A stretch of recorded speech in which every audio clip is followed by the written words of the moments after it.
Welcome dear students, class of NEET JEE Main, alright, chemistry session.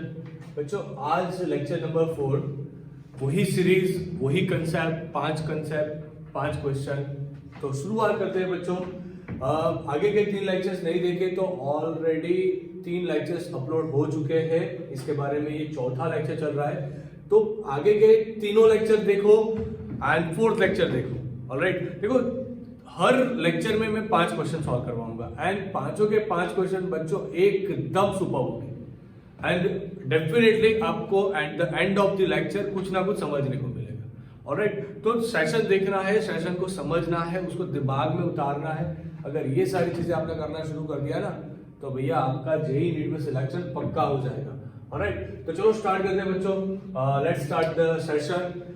जैसे आप सब लोग जानते हो कि 5 क्वेश्चन सॉल्व करेंगे, 5 question and 5 concept. Alright, so let's start without wasting more time. पहला कंसेप्ट है reaction with HI, hydro iodic acid के. देखो जैसे जैसे आप क्वेश्चन सॉल्व करते जाओगे ना, जैसे जैसे मेरे सेशंस देखते जाओगे, एक चीज आपको क्लियर हो जाएगी कि किस तरह से क्वेश्चन जेईई में या नीट में पूछे जाते हैं फ्रॉम दिस चैप्टर. ओके, इस चैप्टर से जेईई नीट में कैसे क्वेश्चन पूछे जाते हैं वो आपको समझ में आ जाएगा. पहला कंसेप्ट है रिएक्शन विद HI. जैसे आप सब लोग जानते हो hydro iodic acid is a strong acid. ये कैसा एसिड होता है बच्चों? स्ट्रॉन्ग एसिड होता है. सही है. अब HI का रिएक्शन करवाना है हमें किससे? डेफिनेटली कुछ ना कुछ दिया होगा. जनरली HI का रिएक्शन करवाया जाता है ईथर से.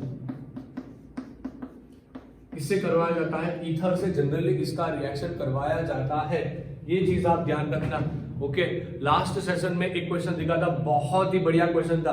वो एक बार जाके देखो. लेक्चर नंबर 2 में वो क्वेश्चन मैंने सॉल्व करवाया है, जहां पे एक बार बेंजीन रिंग के लिए सॉल्व करवाया, दूसरी बार रिंग निकाल के सॉल्व करवाया, जहां पे हम लोग एक्स फाइंड करते थे HI के कितने मॉलिक्यूल यूज हो गए. ओके, चलो बच्चों क्वेश्चन देखते हैं. चलो क्वेश्चन पे आएंगे. ऑलराइट, सो क्वेश्चन ये रहा, हीटिंग डाई इथाइल ईथर. सबसे पहले डाई इथाइल ईथर का फॉर्मूला तो आना चाहिए ना. अब जेईई नीट का बात चल रहा है तो ये तो बहुत इजी आप लोगों को आ ही रहा होगा. ये बना डाई इथाइल ईथर.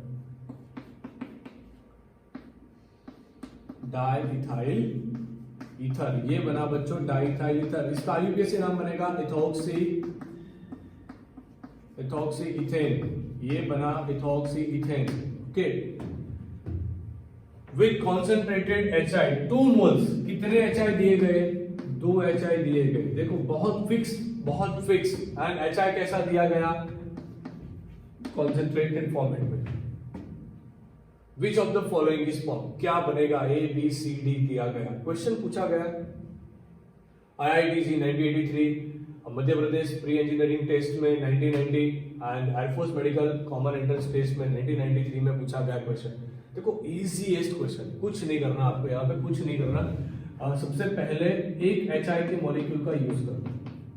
एक HI से आपको क्या मिलेगा? एक H प्लस मिलेगा, एक I माइनस मिलेगा. करना कुछ नहीं है. यहाँ पे आएगा लोन पेयर, इसके ऊपर जनरली नेगेटिव चार्ज, इसके ऊपर आएगा जनरली पॉजिटिव चार्ज. तो ये पॉजिटिव चार्ज के साथ ये वाला आयोडीन जाएगा एंड ये वाला H जाएगा इसके साथ. तो आपको जो पहला प्रोडक्ट मिलेगा ना वो कुछ ऐसा होगा, CH3 CH2OH प्लस आपको क्या मिलेगा बच्चों? आपको मिलेगा यहाँ पे CH3 CH2I.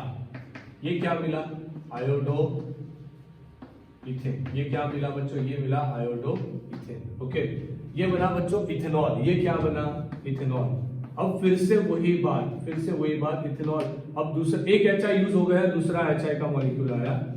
यहां से आपको मिलेगा H प्लस प्लस आपको मिलेगा I माइनस. इसके पास लोन पेयर रहता है. ये H प्लस जाएगा बच्चों, ये वाला लोन पेयर उठाएगा एंड बनेगा कुछ ऐसे CH3 CH2. यहाँ पे आएगा O, यहाँ पे आएगा H. एक H ने लोन पेयर से बॉन्ड बनाया प्लस चार्ज. यहाँ पे एक सिंगल लोन पेयर बचा. बहुत ही बढ़िया. एंड ऑलरेडी ये तो बन गया था, इसे मैं लिख नहीं रहा, ये मैंने अलग कर दिया है. ऑलराइट, अब देखो क्या बचा हमारे पास. एक I माइनस बचा हुआ है जो आपको ध्यान रखना है. Okay, it's left. ये आपको ध्यान रखना है. ये जो बना बच्चों ये है H2O. ये क्या है? H2O एक अच्छा लिविंग ग्रुप होता है, good leaving group. Generally directly OH कभी नहीं निकलता, वो मैंने कल भी बताया था ना, डायरेक्टली OH नहीं निकलता। तो हमें सबसे पहले क्या करना है, OH को प्रोटोनेट करना पड़ेगा। प्रोटोनेट करने के बाद आप H2O को बाहर निकालो। H2O को अगर बाहर निकाल दिया तो यहाँ से आपको मिला CH3CH2। ये लोन पेयर ऑक्सीजन के सॉरी ये बॉन्ड पेयर जाएगा ऑक्सीजन के पास, तभी तो इसका जो लोन पेयर एक वेस्ट हो गया था वो वापस मिलेगा ना। तो यहाँ पे आएगा बच्चों प्लस चार्ज, H2O का मॉलिक्यूल रिलीज हुआ, सो माइनस H2O, इस प्लस के साथ जाएगा आयोडीन माइनस। अब इनके चार्ज सेटिस्फाइड हो जाएंगे। ये क्या आया, दूसरा मॉलिक्यूल आयोडो इथेन का।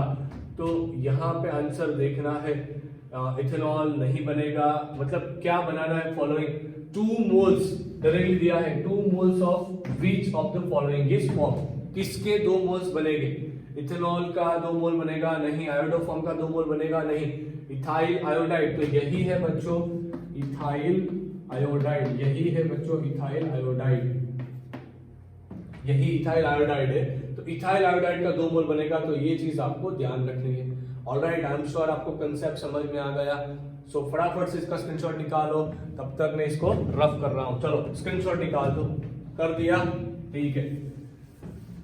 हर रोज जो 5 क्वेश्चन आ रहे हैं ना, वो 5 क्वेश्चन को देखने के बाद कॉन्फिडेंस बढ़ना चाहिए। आप सबसे पहले क्या करो, जैसे क्वेश्चन आपके स्क्रीन पे डिस्प्ले हो रहा है, तब पहले आप खुद का दिमाग लगाओ, उसके बाद पॉज करके देखो कि आप क्या सॉल्यूशन बना रहे हो, एंड उसके बाद देखो कि सर जी क्या सॉल्यूशन दे रहे हैं आप, मैं आपको क्या सॉल्यूशन दे रहा हूं। ओके, तब जाके कंसेप्ट को मिक्स करो, देखो क्या हो रहा है, क्या निकल रहा है, क्या बनाना था, क्या बन रहा है। ऑलराइट, 4 क्वेश्चन बचे, चलो सेकंड क्वेश्चन पे चलते हैं बच्चों, सेकंड टॉपिक पे चलते हैं, जो है टोल्यूइन प्लस Cl2। सबसे बढ़िया टॉपिक, सबसे बढ़िया टॉपिक है, बहुत सारे बच्चे यहाँ पे गलतियां करते हैं।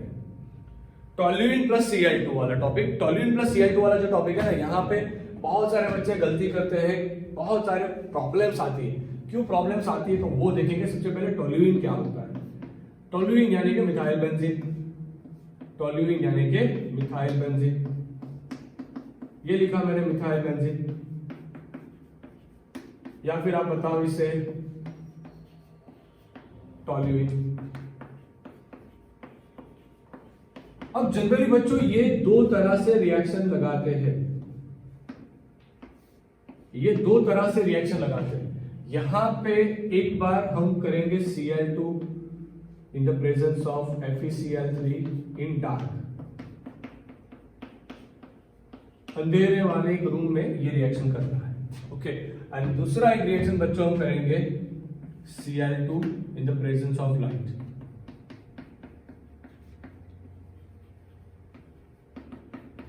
बस तो क्वेश्चन देखेंगे, 2 ही रिएक्शन होते हैं इनके, टोल्यूइन के Cl2 के साथ 2 रिएक्शन होते हैं। एक डार्क रूम में किया जाएगा, ओके, FeCl3 के प्रेजेंस में, एंड एक किया जाएगा बच्चों लाइट के प्रेजेंस में। चलो क्वेश्चन देखते हैं, तब जाके क्वेश्चन बहुत अच्छे से समझना पड़ेगा ना। चलो question, treatment with chlorine in the presence of sunlight, toluene gives the product. मतलब आपको क्वेश्चन में ये पूछा है, पर मैं आपको ये भी समझा दूंगा कि ये एक कॉमन टाइप है। जनरली टोल्यूइन का रिएक्शन क्लोरीन के साथ बहुत बार पूछा गया है, बहुत बार रिपीटेड फॉर्मेट में ये क्वेश्चन पूछा गया है बच्चों।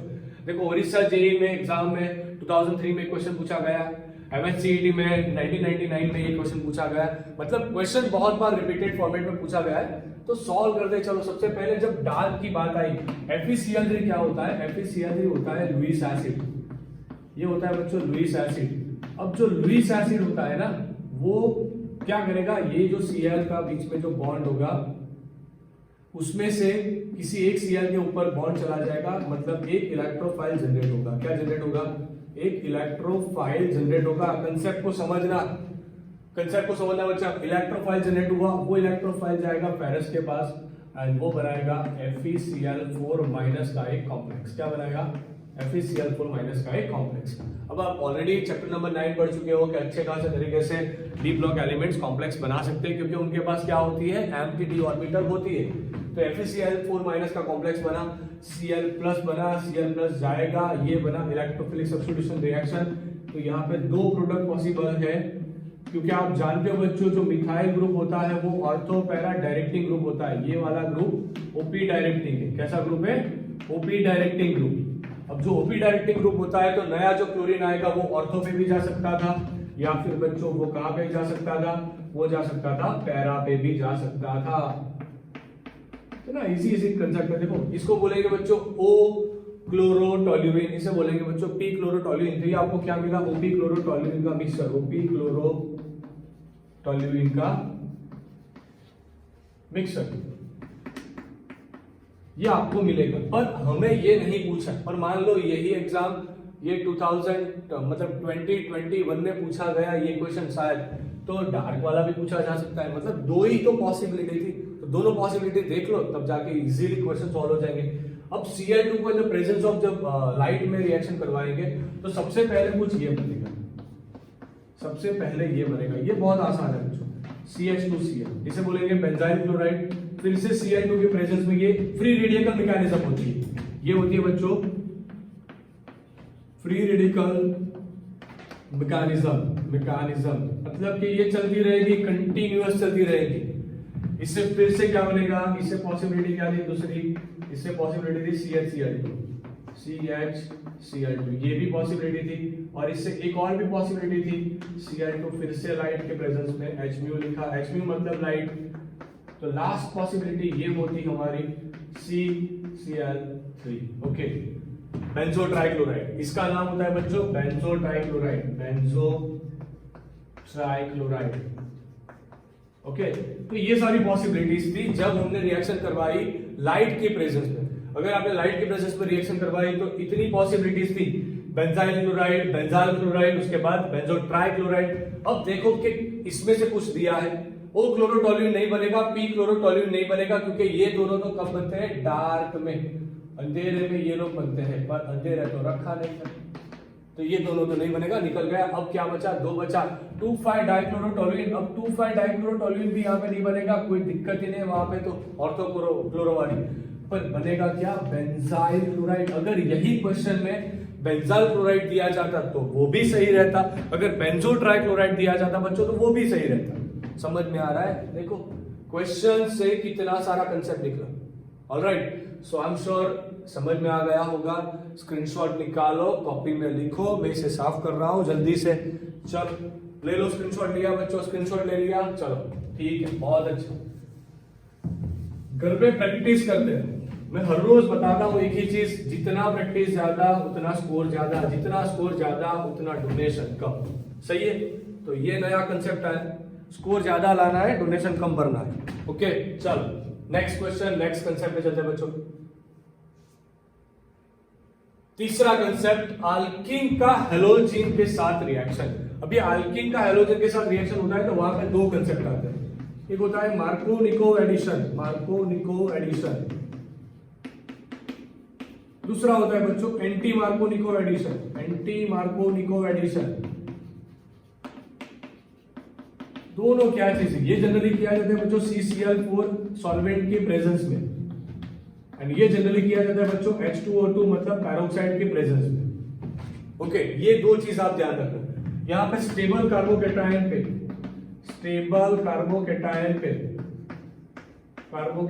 पे हैलोजन लगाना है, यहां पे लेस स्टेबल पे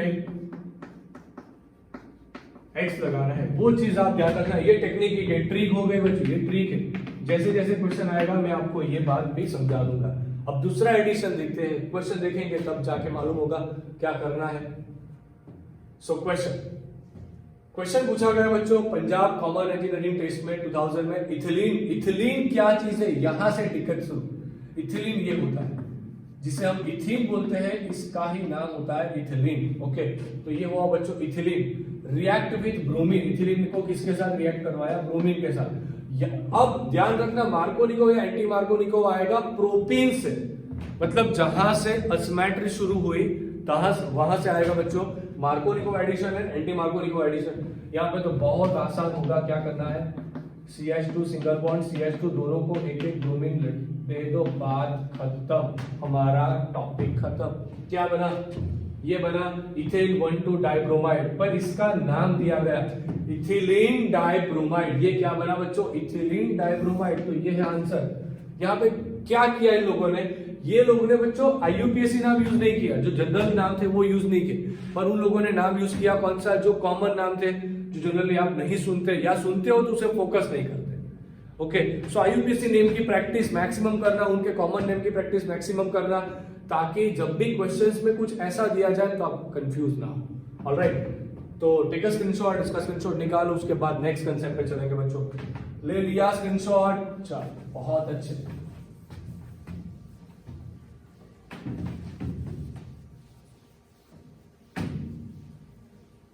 जितना प्रैक्टिस मैं कर रहा हूं, जितना मैं आपके लिए काम कर रहा हूं बच्चों, उतना आपको भी करना है। अगर आपने काम किया तभी रिजल्ट आएगा। अकेले मेरे से कुछ नहीं होगा, आपको भी काम करना पड़ेगा। तो काम करते रहो, बस काम करते रहो। नेक्स्ट कंसेप्ट, चौथा कंसेप्ट, प्रिपरेशन ऑफ फिनॉल। अब फिनॉल की प्रिपरेशन बच्चों बेसिकली दो नेम रिएक्शन थी, एक तो डाउ, एक क्यूमिन। अब आप सोचोगे सर डाउ क्यूमिन यहाँ पे क्यों ला रहे हो, वो तो नेक्स्ट चैप्टर का टॉपिक है, 11 का टॉपिक है ना, 11 चैप्टर का टॉपिक है, तो यहाँ पे क्यों ला रहे हो। डाउ में जनरली क्लोरोबेंजीन यूज होता है, एंड क्यूमिन में हम बेंजीन प्रोपीन से आइसोप्रोपाइल बेंजीन बनाते हैं, तो वो दिक्कत नहीं है। तो अब देखिए कि क्वेश्चन क्या आ रहा है, बहुत ही सिंपल क्वेश्चन, बहुत सिंपल क्वेश्चन। एक तो सिंपल क्वेश्चन चाहिए ना, बिहार के एग्जाम में क्वेश्चन पूछा गया, फॉलोइंग इक्वेशन इलस्ट्रेट C6H5Cl मतलब बेंजीन, मतलब ये है बच्चों आपका क्लोरोबेंजीन।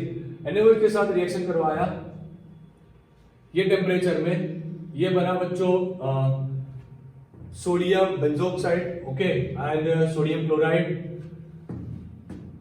अब यहां पे क्या हो रहा है तो ध्यान से देखना, ये जो रिएक्शन है ना बच्चों, ये सोडियम फिनोक्साइड बना बच्चों, ध्यान रखना। ये सोडियम फिनोक्साइड बनने वाली जो रिएक्शन थी वो कौन सी है, कार्बाइलमाइन टेस्ट है, नहीं है, ये कोल्बे का प्रोसेस है, नहीं है, ये हेलोफॉर्म का रिएक्शन है, नहीं है, तो ये क्या है बच्चों, डाउ प्रोसेस। मैंने अभी बताया फिनॉल का प्रिपरेशन, जहां पे आप एरोमेटिक हेलोएरिन यूज कर रहे हो, वो एक ही टेक्निक है, वो टेक्निक का नाम है बच्चों Dow process. Okay, so take a screenshot, इसका स्क्रीनशॉट निकालो। हो गया, चलो बहुत इजी कंसेप्ट था। लास्ट क्वेश्चन पे चलते हैं बच्चों, लास्ट क्वेश्चन। फिर से SN2 आया, तो एक चीज तो क्लियर है, चौथा लेक्चर रिपीटेड फॉर्मेट में SN1 SN2 SN1 SN2 तो आ ही रहा है। तो कुछ नहीं करना, आज क्या करेंगे, आज सबसे पहले मेरा प्लेलिस्ट निकालो, उसमें से SN1 SN2 फिर से एक बार देखो, बहुत डिटेल में पढ़ा है वहां पे। ओके, चलो देखते हैं क्वेश्चन क्या है, क्या क्वेश्चन दिया, देखो क्या क्वेश्चन बनाया है। ऐसा देखिए कि बच्चे घबरा जाएंगे, बंद कर देंगे, चलो हमारा काम का नहीं है। क्वेश्चन देखना है, बहुत इजी है, सॉल्व करेंगे। यहां पे कुछ ऐसा कंपाउंड दिया, नाइट्रो है, यहां पे फ्लोरीन है, ओके। ये आपको जो दिया DMF मतलब डाइमिथाइल फॉर्मामाइड, डाइमिथाइल फॉर्मामाइड होता है बच्चों aprotic solvent, polar aprotic solvent. ये आपको दिया बच्चों पोलर एप्रोटिक सॉल्वेंट। जब पोलर एप्रोटिक सॉल्वेंट दिया गया तो एक चीज तो क्लियर है ना, SN2 बनेगा, इसीलिए तो आगे दिया था SN2। सही है, आपको सॉल्वेंट के बेसिस से, जनरली जेई में, नीट में सॉल्वेंट के बेसिस से SN1 SN2 का आइडेंटिफिकेशन करना पड़ेगा। ओके, ये है बच्चों आपका न्यूक्लियोफाइल, कुछ ऐसा दिख रहा है ना, ये होगा हमारा न्यूक्लियोफाइल। कहां पे लिखेंगे, चल यहाँ पे बना देता हूं, कोई बात नहीं। CH3 ये नाइट्रोजन, ये उसका हाइड्रोजन, ये बना न्यूक्लियोफाइल। ओके, अब होगा क्या, अटैक लगाना है तो हम सिंपल है बच्चों, हैलोजन वाला चैप्टर पढ़ रहे, हैलोजन के ऊपर ही जाके अटैक लगाएंगे ना, ये जाएगा इसके पास अटैक लगाएगा एंड कुछ ऐसा बॉन्ड बनेगा।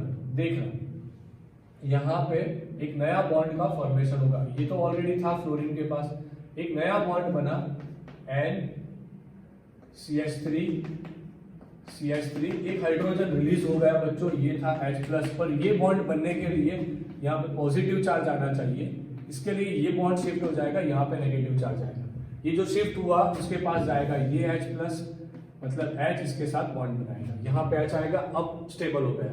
तो X जो बना, X का स्ट्रक्चर कुछ ऐसा होगा, ये X का स्ट्रक्चर बना रहा हूँ, यहाँ पे नाइट्रो को मैंने चेंज नहीं किया। ओके, ये इंटरमीडिएट कैसे बना वो मैंने आपको सारी चीजें समझा दी। यहाँ पे फ्लोरीन निकल जाएगा, तभी तो ये फ्लोरीन निकल जाएगा। ओके, अपना पैर लेके, तो यहाँ पे N बचा, उसके पास 2 CH3 बचा, क्या रिलीज हो गया, F- as a leaving group release हो गया, ये लिविंग ग्रुप रिलीज हो गया। ओके, अब देखो क्या करना है, इसका करवाना है रिडक्शन पैरिडियम की प्रेजेंस में। ट्रांजिशन मेटल में पढ़े थे बच्चों, transition metals are generally used as a reducing agent या they are generally used as a catalytic agents, clear? So they are the best catalyst.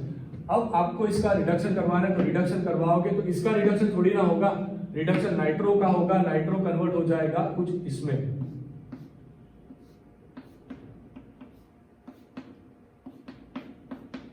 यहां से ऑक्सीजन चला जाएगा, उसकी जगह हाइड्रोजन आ जाएंगे। ऐसा कंपाउंड जो बन रहा हो तो वो आंसर आएगा। कहां बन रहा है? ये रहा, ये हो गया आंसर, बात खत्म। समझ में आया? दिमाग में गया कंसेप्ट? देखो इजी है, कोई भी रिएक्शन को देख के कभी घबराना नहीं है। हम जो पढ़ के आए हैं वही करना है, जो दिमाग में लगाया है वही कभी देखो नाइट्रो का सब्स्टिट्यूशन करते हुए तो वो नहीं देखा तो करना नहीं है, जितना एनसीईआरटी में दिया है उतना ही करो। ओके, आई एम श्योर बच्चों पूरा सेशन बहुत अच्छे से समझ में आया होगा, पूरा सेशन, ऑलराइट। एंड अगर पूरा सेशन अच्छे से समझ में आ चुका है ना, so please please please I request you all, एक बार अच्छे तरीके से हेलो अगेन वाला चैप्टर देखो, फिर से देखो, उसे प्रिपेयर करो, एनसीईआरटी से पढ़ लो, उसकी लाइन टू लाइन एक बार अच्छे से रेडी करो, तब जाके कंसेप्ट समझ में आएंगे। अगर कंसेप्ट समझ में आ गया ना, so I am sure question solve करने में दिक्कत कम होगी। एंड एमसीक्यू का प्रैक्टिस सबसे ज्यादा इंपॉर्टेंट चीज है, जितना एमसीक्यू का प्रैक्टिस ज्यादा करोगे उतना स्कोर ज्यादा आएगा। फिर से बता रहा हूं, जितना एमसीक्यू का प्रैक्टिस ज्यादा करोगे उतना स्कोर ज्यादा आएगा। तो बस बच्चों आज के लिए इतना ही। आई एम श्योर पूरा कंसेप्ट समझ में आ गया। सो प्लीज लाइक लगाना, शेयर करना, कमेंट करना। ओके, कल फिर मिलेंगे। Thank you so much for watching this video. Okay, bye bye.